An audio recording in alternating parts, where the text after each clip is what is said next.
In this podcast, we're going to look at how to compress a number of files together into a single zip file. And I'm going to show you a couple different examples for different scenarios.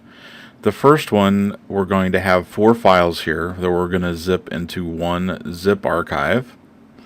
And then we have, inside of this folder, we have some files. So we're going to compress this folder. And then I have another example where I've got a number of folders inside of a folder, and we're going to also compress that. And those would be used for different scenarios.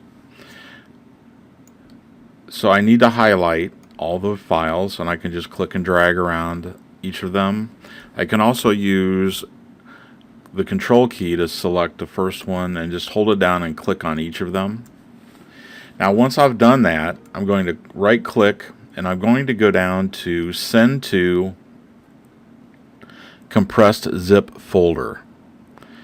You see that right here?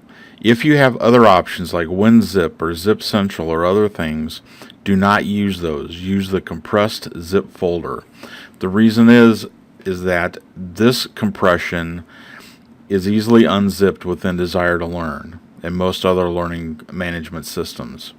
So we want to use this one. The others use special compression algorithms which are not always compatible with learning management systems.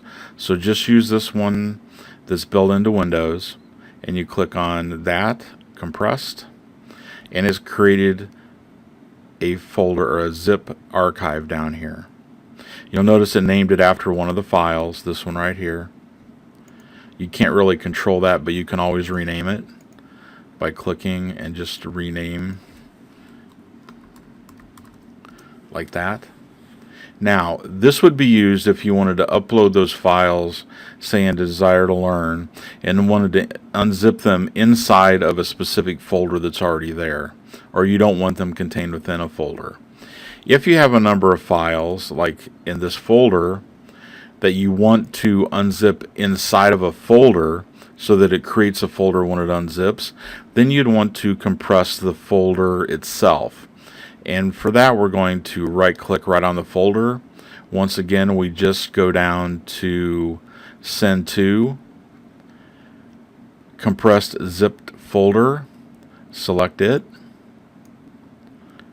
and you'll notice it has taken the file name for that folder and created a zip archive right here, added a zip extension to it.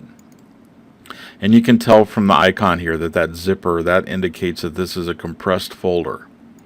Now these two look the same, so you kind of need to be prepared as you develop these to create them the way you want them, in that they both look the same, but this is going to unzip and not create a folder. This is going to unzip the items within a folder. Okay, now in Desire to Learn, one of the things you can do, you look here, I've got a file called modules. If I open that up, I've got 3 module folders inside of it. And inside of those I have a PowerPoint file, I have a notes file, and a worksheet file. And that's the same in each of the 3 modules. They're named for the module. So what I can do is I can right click on this, go to Send to Compress the Zip Folder, and it's created those right here. And what would happen is I'd upload this into D2L, it would create a folder called modules, and inside of that folder would be those 3 files, or 3 folders. And inside of each folder are the actual files. So if you want to have things organized so that all your modules are in one folder in Desire to Learn, then you would use this method in which you zip the folder that they're in. If you want them all to be into the files area and they're in individual folders, then we would select these once again like we did with the individual files. In this case, we're doing individual folders. And I'm going to right click on that, and then I'm going to go down to Send to Compressed Zip Folder, and it's going to name the folder after one of the modules.